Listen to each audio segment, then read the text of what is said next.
Pois é, hoje a gente está conversando aqui com você sobre as atitudes do nosso inconsciente. Você tem que começar a trabalhar e entender que grande parte de tudo que a gente faz na nossa vida é decorrente do nosso inconsciente. São poucas as atitudes que tomamos que, na verdade, são racionais, conscientes. E é essa a pergunta desse momento. Dá para a gente identificar que tipo de atitude você estava comentando, contigo? Então, a gente tem vários tipos de atitudes, né, Celeste? A gente não tem como dizer assim, essa foi consciente, essa foi inconsciente, mas possivelmente, assim, uma tomada de decisão importante, onde você precisa dizer sim ou não, quando você tem uma situação, por exemplo, de um carro, você está ali e de repente tem um acidente na sua frente, você tem que frear.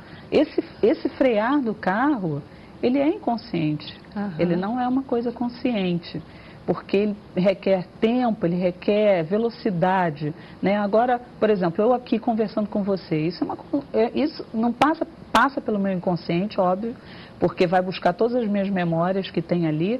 Agora, obviamente, eu estou pensando sobre isso, eu estou refletindo o que eu estou conversando com você. O doutor é a mesma coisa, ele está pensando o que eu estou falando para você, o que ele tem dentro das memórias dele. Isso tudo parte da nossa consciência. A gente vai buscar no inconsciente tudo que a gente precisa para trazer para a consciência, para a gente viver, né? Então, assim, há pessoas que têm, isso são habilidades, né? Há pessoas que têm habilidade no falar, há pessoas que têm habilidade em reflexo. Por exemplo, todos aqueles artistas do Circo du Soleil, eles precisam ter uma tomada de consciência corporal muito mais veloz do que a gente aqui. Obviamente, eles se estivessem dirigindo um carro, a atitude inconsciente que seria a minha, dele é totalmente consciente. Mas por quê? Ele tem uma grande habilidade de tomada de consciência motora. O doutor deve ter uma grande habilidade de consciência, de empatia do outro, porque ele é psicólogo, é a profissão dele. Então é normal quando ele escuta uma história que ele já tenha uma tomada de consciência, buscando dentro da memória dos conhecimentos dele, sabendo, bom, isso é patológico, isso não é, que tipo de palavra eu posso trazer para esse indivíduo para resgatar esse indivíduo, ajudar, acolher, enfim. Isso depende das habilidades. Agora, sem dúvida nenhuma, quanto mais consciência a gente toma das coisas que a gente faz, melhor nós seremos. Isso é amadurecimento cerebral. Vocês já disseram, né? O nosso inconsciente, essas atitudes, elas virão numa decorrência muito daquilo com que a gente se alimenta, né? Daquilo com que a gente se alimenta. Eu peguei uma definiçãozinha de inconsciente que diz assim, inconsciente ele é a soma das nossas memórias e é um depósito infinito das nossas experiências, né? Então, é algo, claro que é uma definição simples, né, dessa questão, e aí essas memórias, essas experiências, elas vão vir à tona o tempo todo diante das mais diferentes situações. Daí a importância da gente ter cuidado com aquilo que a gente põe para dentro. Até que ponto o preconceito é uma atitude consciente ou inconsciente? Preconceito, ele é tomado a atitude a nível consciente, mas eu acredito que venha muito do inconsciente. Sem que você perceba, ele está ali, né? Mas tem um aspecto consciente que é quando você toma atitude ali. Às vezes o inconsciente, depois da atitude tomada, você se dá conta que aquilo veio do seu inconsciente. Fala, caramba, eu não devia ter falado isso é preconceito, né? Então você está lá guardado. A criação e o lugar que você encontra, né? Por exemplo, a cultura da região que você se encontra influencia muito em preconceito. Tanto preconceito racial quanto preconceito de diversos. Hoje nós temos várias modalidades aí em andamento. E quanto mais você constrói a aceitação da diversidade, você dificulta que o inconsciente haja de uma forma preconceituosa. Quando você passa a aceitar, quando você entende que o outro, ele também tem o direito dele, você tem o seu, essas questões que o inconsciente abrupta em você para que você reaja de uma forma discriminatória, isso vai diminuir. Isso é construído através de memórias positivas, né? Quanto mais memórias positivas você tiver a respeito de qualquer coisa da vida, mais isso vai ficar marcado no seu consciente, no seu inconsciente, né? Então, assim, o preconceito, ele vem muito por fantasias que empreendem no outro indivíduo, né? Então, o outro indivíduo, ele é encharcado de algumas histórias fantasiosas a respeito, né? Inclusive piadas, né? Você piadas. tem muitas piadas para fazer os outros rirem. Exato. De um assunto que, na verdade, no seu dia a dia não é para ter graça. Né? E esse você se acostuma com esse tipo de histórias e de piadas, por exemplo, elas vão encharcando esse indivíduo. E aí aquilo ali fica ali dentro, aquelas memórias. A partir do momento que você cria memórias positivas, expondo o indivíduo à realidade, né, uma realidade verdadeira, aí esse indivíduo começa a construir uma verdade, que somos todos iguais, que há pessoas que têm habilidades e nós somos complementares, nós não somos contraditórios e exclui uma coisa, exclui a outra, né? Nós somos todos complementares. A partir do momento que se compreende isso, se consegue viver.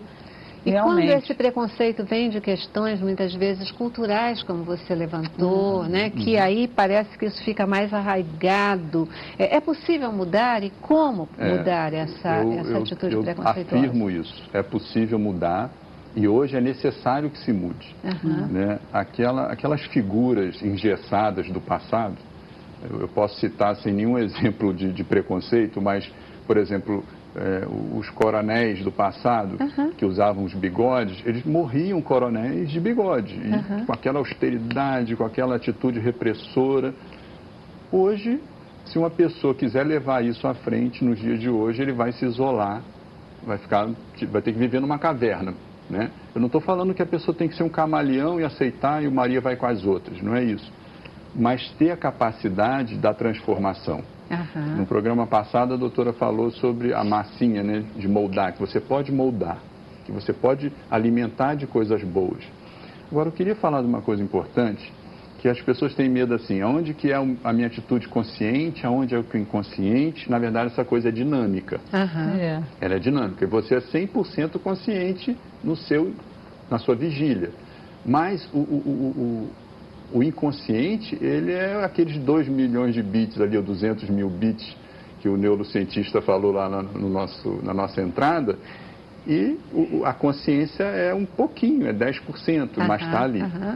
E eu queria entrar nesse assunto falando do seguinte: todo mundo sabe que se faltar oxigênio no cérebro, a pessoa, se não morrer, porque hoje as UTI móveis estão aí, então teve uma parada, às vezes ressuscita, dá o choque, mas se faltar alguns minutinhos de oxigênio, alguns segundos, vai ter um comprometimento cerebral.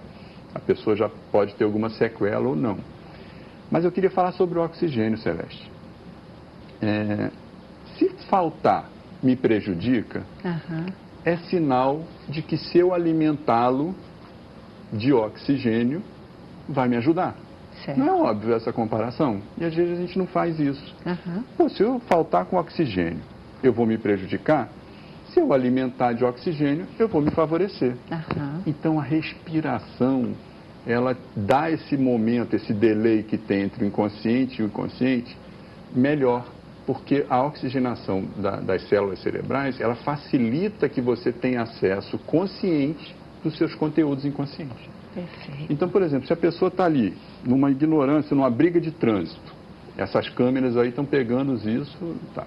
O cara tem uma atitude, às vezes, num acidente, ou alguém bateu na traseira dele, eu vi uma cena filmada por uma dessas câmeras de trânsito, de um animal, que ele desceu do carro, ele não viu que era uma mulher, e pegou e saiu batendo, atropelando, que você bate. Aquela reação, ele não estava nem respirando, aquilo estava faltando alimentação cerebral, ele estava com pouco, e a atitude dele foi de instinto, puramente inconsciente. Com certeza ele chegou em casa, respirou, talvez foi para a delegacia, teve o tempo dele sozinho lá, ou deitou no travesseiro e falou: meu Deus, por que eu fiz aquilo? Que loucura, que atitude como é que inconsciente, né? Eu acho fundamental você ter levantado essa questão, eu ia passar por ela um pouquinho mais à frente, mas nenhuma questão, o tempo é esse mesmo, porque assim, o fato da gente estar dizendo que a maioria das nossas atitudes, elas decorrem do nosso inconsciente, não significa que nós somos esses seres humanos que agem e reagem por instinto, né? E que a gente não pode controlar e que a gente não pode ter domínio sobre aquilo que a gente faz, né? O que a gente está dizendo é que tem lá um HD que está acumulando as informações e que essas informações, elas vêm e elas